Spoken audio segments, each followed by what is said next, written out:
Mawasiliano ni uti wa mgongo wa kila mahusiano yenye afya na ustawi. Hivyo basi, kama unahitaji kuwa na mahusiano sahihi, ni lazima ukubali kutoa muda wako kwa ajili ya yule mtu ambaye Mungu amemleta kwenye maisha yako. Kama wewe ni mwanandoa, hakikisha unakuwa na muda wa mawasiliano na mwenzi wako, mume wako, kuwasiliana naye. Lakini pia kama wewe ni binti haujaolewa, wewe ni kijana haujaoa na unatamani kuwa na mahusiano sahihi na yenye afya, ni lazima ujifunze kuwa na muda na wale watu ambao Mungu anawaleta kwenye maisha yako. Usimhukumu mtu kwa nje. Huwezi kumjua mtu kama huyu ni mwema au ni mbaya kwa kumwangalia tu hivi. Mtu anaweza akaonekana ni mpole, lakini kumbe ni mkali na ni afanani na muonekano wake. Lakini mtu anaweza akaonekana ni mtu ambaye ni mjeuri, ni mkali, lakini hata hayuko hivyo. Haya yote utayajua pale utakapompa muda, utakapomsikiliza, utakapokuwa na muda naye. Utaweza kumchunguza na kujua kwamba kweli huyu ni mtu sahihi, kweli huyu sio mtu sahihi. Wakati wa mawasiliano, usipende sana wewe kuongea.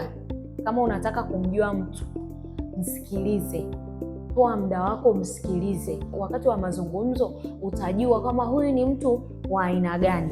Mazungumzo ambaye atakuwa anazungumza na wewe, utapata picha kamili ya yeye jinsi alivyo.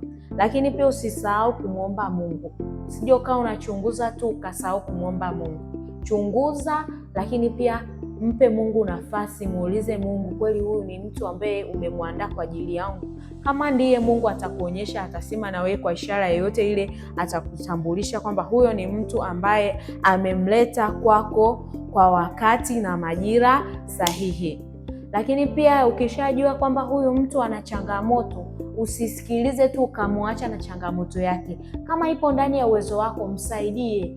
Kama ana uhitaji fulani na wewe unamudu hilo jambo, fanya kwa ajili yake.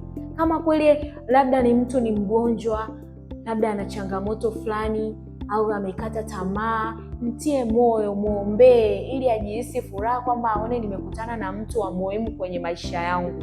Wakati mwingine kumtia mtu moyo au kumsaidia akiwa na changamoto sio mpaka awe mtarajiwa wako, labda mke wako mtarajiwa au mume wako mtarajiwa.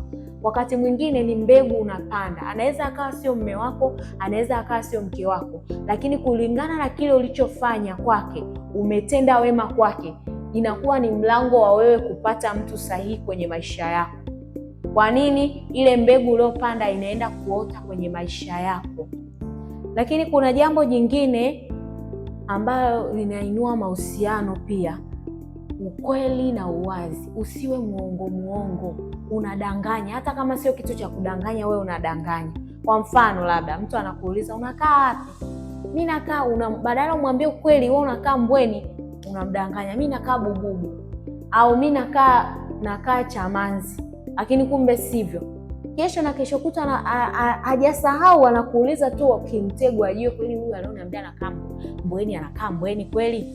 Anakuuliza, uliniambia unakaa wapi? Mimi nakaa Kinyasini.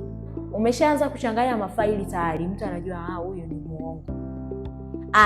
Labda hata kazi, mtu anakuuliza unafanya kazi gani au unafanya kazi sehemu gani? Badala ya kumwambia mtu ukweli, bwana mimi nafanya kazi sehemu fulani, unamtajia sehemu ambayo sio ambayo unafanya.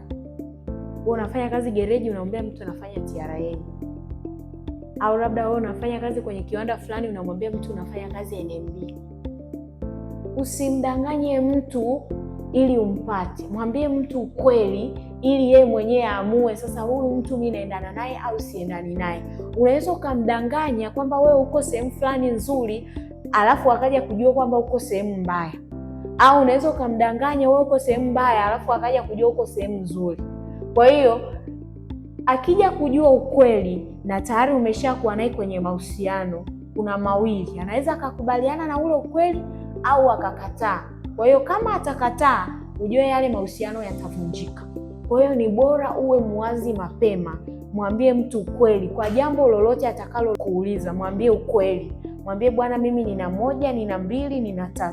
Kama atakubali akubali, kama atakataa akatae, lakini wewe utakuwa haujaingia kwenye huo mtego.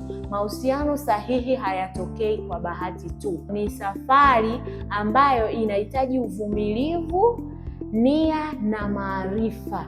Kwa hiyo endelea kujifunza kama unatamani kuwa na mahusiano mazuri na yenye afya.